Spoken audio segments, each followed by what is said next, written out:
Hey, speaking of big budget Asian blockbusters, let's head over to China for this one. Now, the thing in dealing with Chinese cinema is so much of their productions are tied into the government that a lot of times it feels like you can't talk about the films themselves without talking about where the money is coming from. You saw a bit of this with Mulan, the remake as well, because so much of that felt like it was at the behest and at the approval of the Chinese government. And you begin to wonder how much of that, I'm not familiar with how Chinese film companies operate, how much of them has to be, approved by the government in order to run through. I would love to do, I would love to be able to bring on actual Chinese film critics and film reviewers and filmmakers, even if possible, to talk about that sort of stuff. But as for me from the outside, I kind of get this idea that there's a bit of exactly what we get from the American military here, where the Chinese government has a lot of sway over what messages and stories are being told. And while it's not as bad as it used to be over here, there's definitely a hint of when you feature the US military, they're the good guys. And even though sometimes they ease a bit off of that, like they do try to be more critical of it, especially you see it in the MCU, but you can kind of see that they're still being used as recruitment videos a lot. Like, the defense budget pays Hollywood a lot of money to make them look good for recruitment ads. And I think there's a similar, that's closest we have to it here, but I feel like there's something similar going on, and I've heard there's something similar going on in Chinese cinema, so it feels disingenuous to not talk about it, but I'm also not qualified to talk about it either. So I am going to focus more on the movie, but just know that that's always kind of an undercurrent. I guess it's an undercurrent with every big budget movie, because there's always somebody's financing it. Who's financing it and what do they have to gain from it is the question. Personally, that crossover I'm hoping for is with Shirin J. Zhao, but it's just me. I like her. She makes good stuff. Go check her out. She makes amazing videos. Link in the description.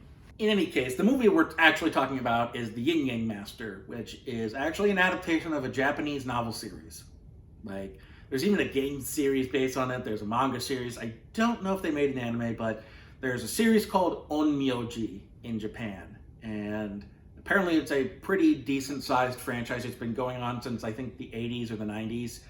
And it deals with an onmyodo. And which is basically like a sort of astrologer, natural scientist, sort of like spiritual guide, I guess. I'm not quite sure how best to describe it, but they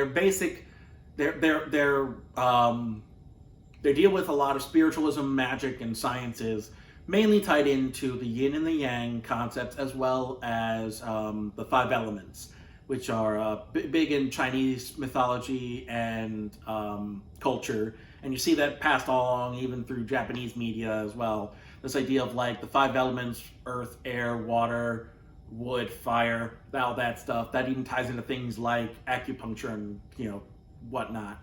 So that's kind of what the Onmyodo do. The lead character in that is an Onmyodo. And then here they've transplanted that story from Japan to ancient China. I don't know which specific era, what other mythologies they bring into it, or cultural history. Once again, I'm not as well versed. I did take a class on it in college. It was a nice class, but I'm not sure of the specifics, and I didn't really pick up on what time era they're going for or what cultural mythology they were specifically citing. But the idea is that you've got the Yin-Yang Master, who is this guy who has all this magic because of his study of the yin and the yang. Basically, the plot surrounds this student to a wizard, I guess, is what you would call it. I mean, he's kind of like Doctor Strange. There's a lot of the Doctor Strange circles here, which I'm guessing they took from this kind of thing, this kind of media beforehand, which makes sense because Doctor Strange co-opts a lot of that sort of mythology into his backstory, but that's the story for another day.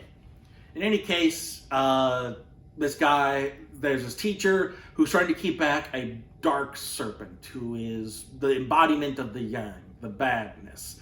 And he is coming after the Empress, and the master sacrifices himself to keep the serpent at bay, while the student goes to the Empress in order to... I guess that would signify that there's only one period of Chinese history that this could take place in, but I digress. In any case, he goes to her to try, and I guess there's a lot of lore, and I got lost in a lot of it, because there is deep dumps of background and lore, and I got lost for a lot of it. All I know is that the wizard boy whose master died because he wasn't good enough goes to the Empress and is trying to get the necessary, try to protect her from this giant serpent coming.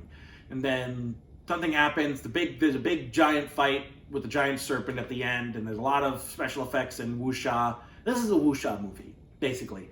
And I feel like it suffers a bit from what a lot of high fantasy stories suffer from, which is this Tolkien effect of informational dumps. Just like, hey, boom, here's all the homework. Here's what you're going to need to understand this story. Bye. And it's like, and so you get lost and you lose interest. I didn't lose too much interest, but it still felt like, all of this homework is in front of me. I'm just like, I'll skim through it, I guess. I don't know, man. I ain't got time to do homework. And I don't know if this worked better if you're already immersed in the history and culture. That's why, once again, I would love to talk to Shirin J. Zhao or some other Chinese YouTuber, film reviewer, critic, writer, whatever. Get some more insight from them. And but as an outsider even, I respected the budget in that the effects work was really good. You know, it's a solid wuxia movie. Effects look good. The CGI is very obviously CGI, but it worked good for what it was doing. I mean, it's on par with a bunch of Marvel movies, the DC universe, Star Wars. So I mean, it's on par with Hollywood. So you're not, it's like, oh, this looks bad, and then you look over at Hollywood and you're like, these two pictures are the same. So in terms of that, in terms of the budget, in terms of the costume design, once again, it's a period piece in China. It all looks good. And I don't have any complaints about that. My big complaints are the fact that I have no idea what's going on at points. Maybe it's because the own Miyoji story is a bit convoluted. Maybe it's because something got lost. I did make sure to watch this in the original Mandarin. I realized that mistake from Below Zero, where I had to turn on the original Mandarin in order to watch it without the dub. But even in the original Mandarin, as the movie was made, man, I got lost, and I don't know that a dub would have helped. But yeah, it's a solid movie. It's not a badly made movie. The acting, it's probably standard for wuxia. I'm not as familiar with wuxia. I don't know how good the acting is. So I'm not criticizing the acting. I'm mainly criticizing the fact that I have no idea what's going on, man. And that's not because I didn't pay attention. That's because things are going by so fast and happening so much, and there's so much information just landing in front of you at all times, and I'm just like, I can't keep up with this, man. It's the same problem you get with things like the Mortal Engines, or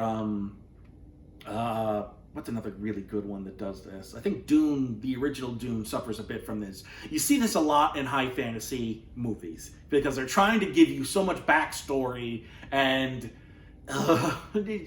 just tell me, like, that's the thing. We didn't get all the backstory for Star Wars until after the fact. We didn't get all the backstory for Lord of the Rings until after the fact. Just tell me the story. We don't need to know all the details. We'll worry about the details when we get there. I think that's the problem that so many people face. I think because Tolkien established that sort of, because he was a scholar, because he was an English professor, because he was such a nerd, that he dumped all of this information in because he wanted to be explained like, well, here's how this thing worked, there's where this thing came from. And if you check the appendices, and it's just like, just tell me a story, Grandpa. I don't need a history lecture on a place that doesn't exist. This isn't as bad as that, though, but it is. I think so much of high fantasy is in the shadow of Tolkien that everyone thinks they need to world build to a point where everything has to be explained, and there has to be a 20-page backstory about where something came from, even though it bears nothing for the plot, you know? And I think that's kind of the issue here. That being said, I will absolutely check out more of these Chinese blockbusters, and just Chinese film in general. Chinese film is a missing, well, foreign film in general, is a missing chunk of my filmography, and hopefully through things like Netflix, through Hulu, through Amazon Prime, more and more of these international films can get an American release, and we can just share and film from across the world. That's fun. I like it. More of that, please. So we'll see if other stuff will catch my eye and work better for me. But yeah, the Yin-Yang Master, there's going to be another one coming, also called the Yin-Yang Master, but spelled slightly differently.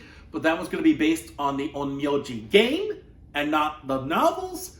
So it's like if somebody made a side series to The Witcher that was based on The Witcher games and not The Witcher novels.